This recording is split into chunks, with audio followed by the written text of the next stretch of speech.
Hi, and welcome. You're listening to the X22 Report. My name is Dave, and this is episode 797B, and today's date is October 21st, 2015, and the title of this episode is New Prime Minister of Canada Tells Obama Will Withdraw Fighter Jets from Syria and Iraq. Now, before I get started, I have two announcements. The first one is that I created a new site called newssentinel.com. That's NEWZSENTINEL.com. If you go to the X22report.com site, you will see it on the front page. Just scroll down a little bit, and you'll see News Sentinel Alternative Media, which is being streamed. And this is what this site does. It streams alternative media from all different parts of the world, from YouTube, from other places, and brings it to one location. And there are more and more streams being added to it. If you want your site added to it, and let's say you have a blog or something, there is a button there that you can say, add my site to the stream, and every time something new comes out, it will show up on this site. And it's a great place to view everything all in one place. My second announcement is the interview with Mitchell Firestein is now uploaded to the X22 Report Spotlight channel. You can go right over to that channel and view it. You can come over to the X22report.com site, scroll down a little bit, look over to your right, you'll see the video right there. Let's get into the economic collapse, political and geopolitical news. Now, the U.S. government, FBI, is continually trying to get backdoors into software, electronics, phone systems, and they're trying to make the case that they need this to go after terrorism. And we know this is a violation of our rights. They have no right to do this without a warrant. And Apple today, the Apple CEO, says encryption is a must in today's world. There will be no back door. And I hope they hold to this, because if everyone finds out they lied, it's going to be a problem. But Apple has reaffirmed its promise not to bake encryption backdoors into its products, just like the NSA wants, just like the FBI wants. The decision marks a victory for privacy advocates and a rejection of the government's goal of obtaining encryption keys. The CEO said, "We think encryption is a must in today's world. No backdoor is a must.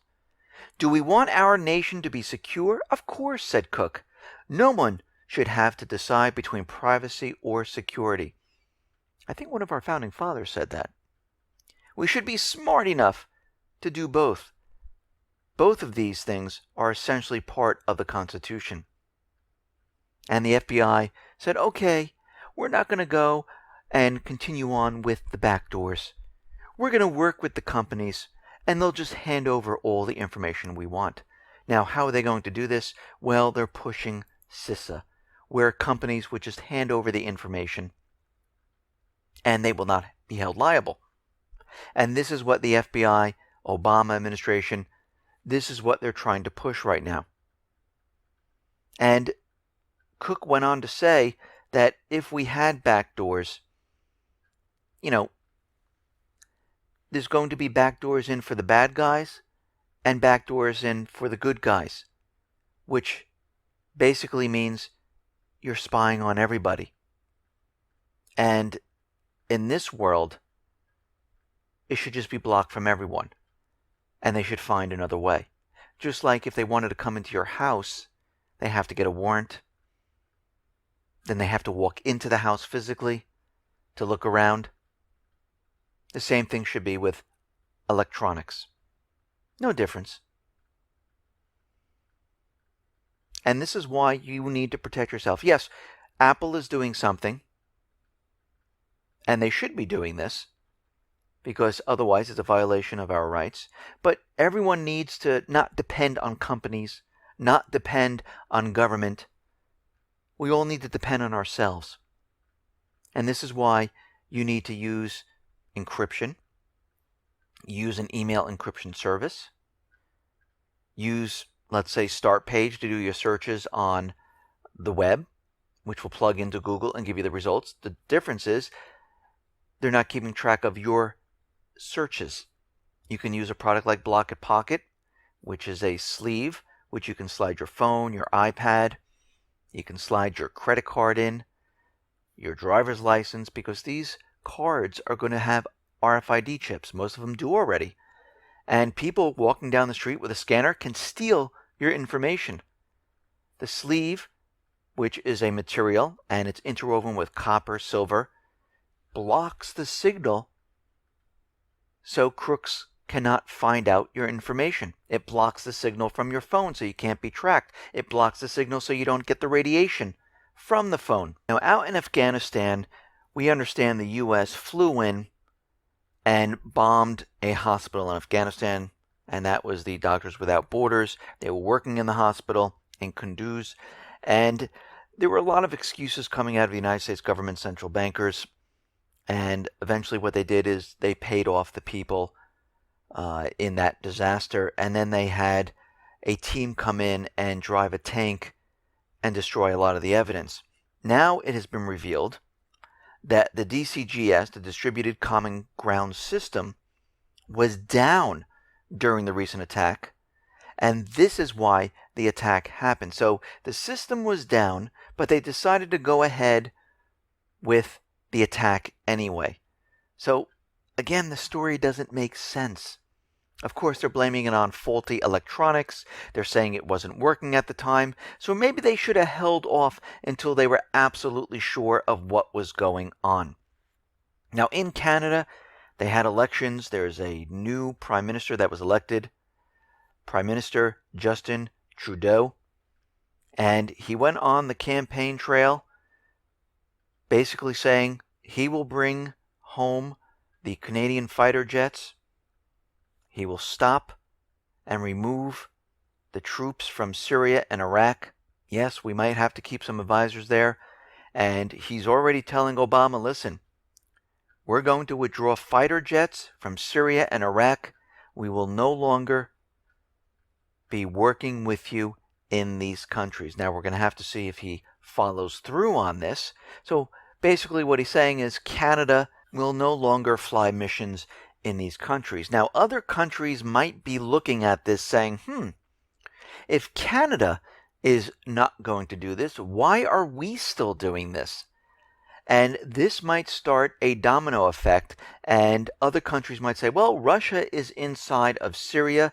Is there any reason for us to be here? And we might see the coalition fall apart. Now, Iraq's ruling bloc wants Russian airstrikes in their country. Al-Matalabi pointed to information received from U.S. sources which stated that 75% of American warplanes returned to base without firing their weapons against the Islamic State targets. So they're just flying around and they're not hitting the Islamic State whatsoever, which we knew that this is what they were doing. Iraq has also spotted UK, United States, and other nations dropping supplies for the Islamic State. So Iraq right now is sitting here saying, why do we have the United States in our country? Russia in Syria is taking care of business. Maybe we need Russia in here. We see Assad has left Syria and he is visiting Putin in Russia. And they're talking about how well the campaign is going, how Assad is taking back more and more of his country. And there is a message out there coming from Sergei Karaganov, Dean of the Faculty of World Economy and International Affairs at Moscow's Higher School of Economics.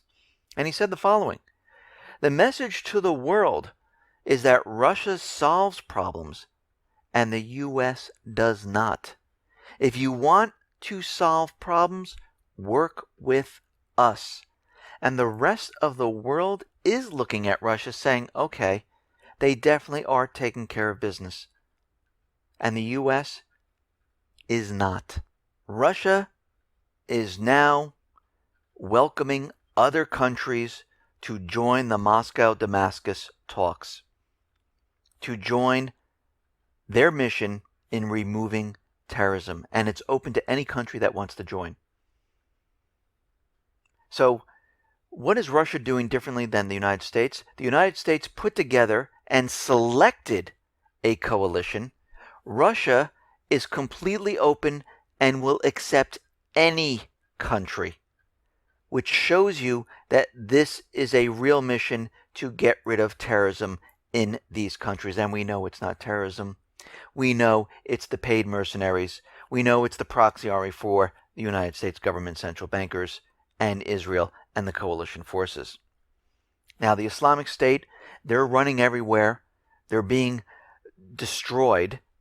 So we're hearing now that the Islamic State is going to join up with al-Nusra, and they're going to join together to fight Assad's armies. On October 19th, radio chatter was intercepted, which provided information about the planned gathering of leaders and armed groups operating in the area of Sarman. And this is what they were hearing. But is this going to help? Absolutely not. And we know the United States government central bankers, they're bringing in paid mercenaries by the droves into Syria to help out with what is happening there. We know the United States government central bankers are dropping more advanced weapons, ammunition into the country to help their proxy army. It's not going to help. They're no match for the air power of the Russian force. With the air power and the Syrian army, they're doomed, and they know it. Now, for the first time, U.S. Navy says it has successfully tested its anti-missile defense system during an exercise in Europe. They said when an anti-ship cruise missile was fired from the Scottish coast, they were able to shoot it down by their guided interceptors with the help of tracking from Allied ships. So what they're saying is they're simulating a ballistic missile, and they took it down with their Standard Missile 3, a guided interceptor, and it hit the ballistic missile. Now the question is this ballistic missile like the Russian ballistic missile? Because their ballistic missiles can maneuver, change course. Even though it's set on a trajectory, it can change. It can maneuver. I don't think they've done that test, because I don't think the United States government central bankers have this type of weapon. They're developing it, but I don't think they have it just yet. NATO begins a dress rehearsal for a Europe-wide war. 35,000 troops are all joining together for Trident Juncture. 140 warplanes, 60 warships, 30 different governments are involved in this. The massive NATO drills are taking place in Italy, Spain, Portugal. The drills are designed to prepare NATO powers for large-scale strategic warfare outside the boundaries of NATO countries. The main focus of the NATO drills is to prepare for comprehensive strategic warfare spanning broad stretches of the Eurasian landmass. The exercises are emphasizing large-scale maneuver warfare to a degree not seen since the dissolution of the Soviet Union. So what are they actually doing? They are preparing for World War III. Because General Philip Breedlove says the following: Trident Juncture sends a very clear message to any potential aggressor. Any attempt to violate the sovereignty of one of NATO nations will result in a decisive military engagement of all NATO nations. Now the question is, what aggressor are they talking about? What country or countries are out there right now that are such a threat? Well, we know what they're doing here. they're planning for World War III. They're planning to go up against China, Russia, North Korea. They are training right now for this. They are preparing and getting ready. Because as we get closer and closer to the collapse, what do we see? We see the provocations against other countries. We see military assets being maneuvered all around the world. And we see them preparing and training for it. So we see the collapse, and then we see the rise of the military, all at the same time. Now, the FBI director is out there, and they are saying, and they're reporting this today, along with the Department of Homeland Security, that they have detained some 70 persons related, not the Islamic State, related to the Islamic State. And they reported this to the U.S. House Committee on Homeland Security. So no crime was committed. They have no evidence of anything, of wrongdoing. And did they just detain these people to show that, yes, we're doing our job? Because most likely, these people are going to be set free, and they haven't done anything.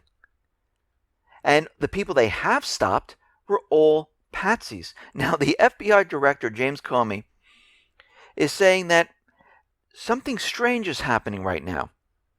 He's seeing far fewer Americans trying to travel abroad to join the Islamic State in the recent months. He said he's not sure why this is right now, but it could be because the FBI, with all its research, their tactical teams, all the efforts they've been putting in to try to stop this, might be taking effect right now. Or maybe Russia right now is in Syria destroying the proxy army, and the paid mercenaries are saying, you know something? I don't think we want to go over there right now. And we know most of these cases are completely fake, phony, and false. So this has nothing to do with the FBI. Basically, this terror group, which is the proxy army of the United States government, is being destroyed right now. And paid mercenaries are not signing up as fast as they were before. They're getting them from different areas. But I think as time goes on, we're going to see a lot of them say, you know, I'm going to sit this one out. I'm not going up against Russia. We see what type of weapons they have. And this puts the U.S. in a corner once again.